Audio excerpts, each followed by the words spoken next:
Hey guys, what's up? Cardhacker here, and today I'm here with the full Ezel deck profile as requested by XCS665. He won the giveaway, and this is his request for a deck profile. I came back from Japan, and I actually forgot to pick up the Raven Haired Ezels, but this deck it works fine without Raven Hair because you don't always need to use the skill to push for game, but it does help if you have it. So I will tell you what I will replace if I had Raven Hair Ezels. Probably will pick them up next time I go. I just forgot this time, but anyway, let's get right into the deck profile. So starting Vanguard, we are running Karya. So Karya's skill is put this card to soul. When this card attack hits a Vanguard during the battle, that this card boosts a Vanguard with Ezel in its name. You may pay the cost. If you do, load the top 2 cards of your deck and search for up to 2 Gold Paladin units and call them into rear guard circles as rest. And put the rest in the bottom of your deck in any order. So most of the time, since this deck is a Gold Paladin deck, you will call 2. It's pretty good. It's kind of like a not as good version of Judge Bao, but it's fine. She's still quite nice, and she doesn't cost counter blast, so it's good. Also, with the Wonder Ezel, you can use her effect off as early as grade 2, if you do get it off. So, yeah, that's very nice. Next, we are running 4 Grand Ezel Scissors. So, Grand Ezel Scissors skill is number 4, counter lost 2, so lost 2. Unlock all your units, and if you have 5 Gold Paladin rear guards, then during this turn, this card gets plus 10,000 power and an extra critical. And then at the end of the turn, slow charge 1 and unflip 1 damage. So, very good against Link Joker. And since this deck does run Limit Break Enablers, you might be able to attack your opponent with an extra crit very early on. So, he works well with Raven Hair, but since we don't have it, we have to run 2 Blonde Ezel. I'll tell you why in a bit. And we're running 2 Platina Ezel. So, you guys don't really need to worry about their effect.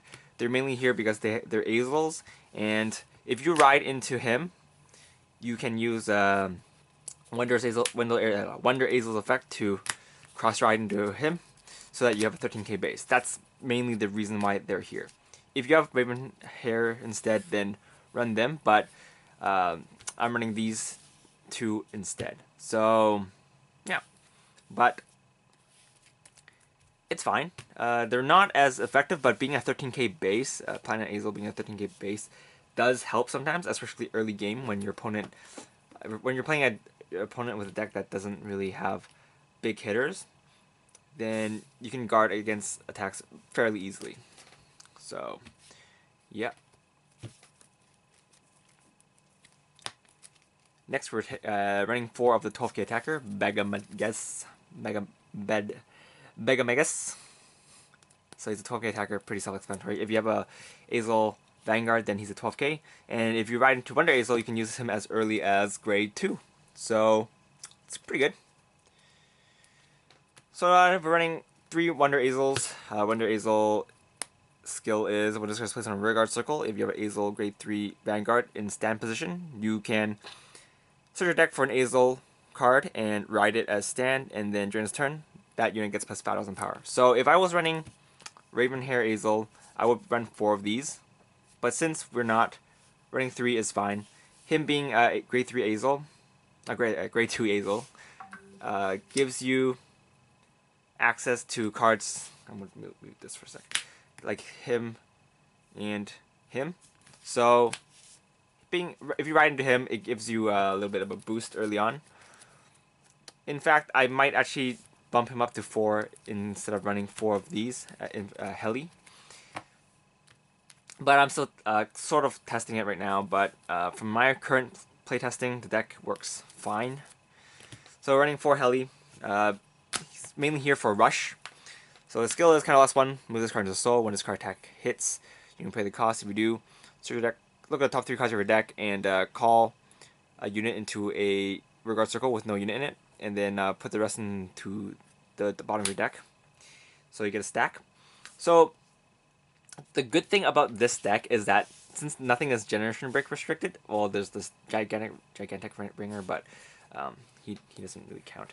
So yeah, everything in this deck is not generation restricted, so you can rush your opponent on early on really fast, and if you have the counter blast for it, you can pop his effect off to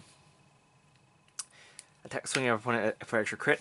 Also, if you have him and him on the, if you have ride him and have him on the rearguard circle, and you have a 7k booster, then you can swing for 19 on your opponent's 9k, which your opponent will probably take. So you're gonna get ahead in damage very fast. Next, running 3 Shroud Fodder. There's a lot of great ones I want to run in this deck, so 3 Shroud Fodder is enough. Next, running this. He's here for again rush. Kind of want to run 3, but 2 is sort of fine. There are some things that I might change later on. That's the thing with my builds. I always play around with cards, so my decks aren't always the same. But anyway, so running 2 of him. She's the same. He is the same as him, except it's grade 1 and on boost instead of on hit. Boost hit. So there's a boost and hit. Anyway, next running 2 Limit Break Enablers, just in case. So if you manage to have Counter Blast to use his effect, then having him on the field is quite nice. But yeah. Next, running 3 Din Drain. This is the card that I'm sort of unsure about.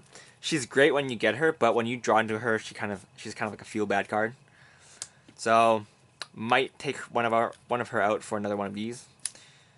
Honestly, if you want, if you're running a Raven Ezel build, you run 4 Limit Break Enablers, and then switch this for another one of her, just to finish your opponent off really fast. So next, we're running 4 Pro Guard Gs, because this deck does kind of last a lot. So, and we're not running Gurgwit, so running these are fine. Triggers, running 4 Gigantic Ringer. He's pretty good. If you're worried about counter charge and soul charge, then you can run the new stand trigger instead. But Gigantic Ringer sort of gives me the edge when I want to hit for bigger numbers, so I'm running him instead. Next, running 4 Airmo crit for the extra soul, I guess. And we're running 4 vanilla crits, and then we're running 4 of the heal triggers, because of course we're running heal triggers. Alright. On to the G zone. So the deck is pretty self-explanatory. I'll give you a quick recap of what I would run if I'm running Raven Haired Ezels instead, because I'm guessing most of you would want to run him instead. But he is sort of hard to find if you can't get the manga. So yeah. So for the G zone, I'm running 4 Mespero Ezel. So his skill is Counter Blast 1, G Flip, 1 copy of himself, and then if you have an Ezel Heart, you can unlock all your units, and you can look at the top 5 cards of your deck and search for one of them, choose one of them and call them to a rearguard circle, and then shuffle your deck. And then during his turn, that unit gets the power, get his power, and this card gets that guy's power too. So what? Well, kind of shitty at explaining that. So for example, if you superior call Grand Ezel Scissors, he gets 11k, and then he gets 11k. So pretty good. Another reason why I'm running stand triggers, because you can attack with that. Well, attack with this, and then you get stand. He's still very big, so it's great. Yeah. Next, running 2 Gurgwit, just in case you need it. He's a very good finisher, but kind of skill is Unite, Counter Blast 1, so blast 2. During this turn, this card gets 5,000 power for every one of your rear guards, and choose up to 5 of your rear guards, and they get plus 5,000 power. Again, it's pretty good with stand triggers.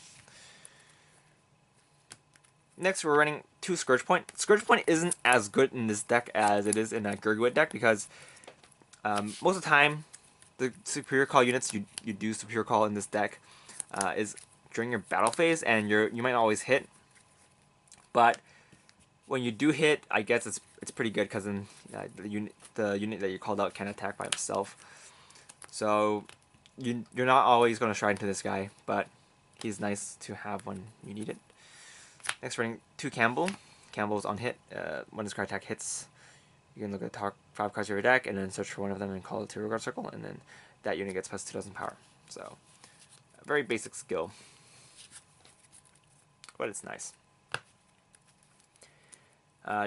G Guardians running 2 of the Gold Paladin one from Fire Selection. 2 of the cat. I think I called him a dog last time, but I wasn't looking at his art properly. But yeah, it's a cat. I should have known from the me instead of Gal. But anyway, Dismal. Dismal is just, there's some things that you want to protect. You might want to protect like stuff like this guy, or mainly just to prevent your opponent from hitting with Laurel and stuff. But yeah, I'm running one of them, and I'm running one Screw. So yeah, that's pretty much the deck. Again, let's tell you guys what I would run if I'm running Ezel, Raven Hair instead. So these 4 would be Raven Hairs. These 2 would probably be Limit Break Enablers. Not sure if running 4 is a good idea, but if you have early access to it, then definitely try to get it. And then one more of these would be Wonder Ezel. So yeah, Enablers, Wonder Ezel, Raven Hairs. Pretty self-explanatory, I guess. And this one will probably be another one of these, but anyway, that's pretty much it for this deck profile. I wanted to make this earlier, but I came back from Japan and I'm super tired, and I also have to edit my vlogs, so that'll keep me occupied for a couple of days. And next up is gonna be probably a Steel Dragon deck profile or a Titan deck profile, because I did get some Titans when I was in Japan. I got some SP ones because they were pretty cheap. You'll probably hear about it in the vlog. But anyway, that's pretty much it for this deck profile. Thanks for watching, guys. This is Karataku, and I'll see you guys later. Bye!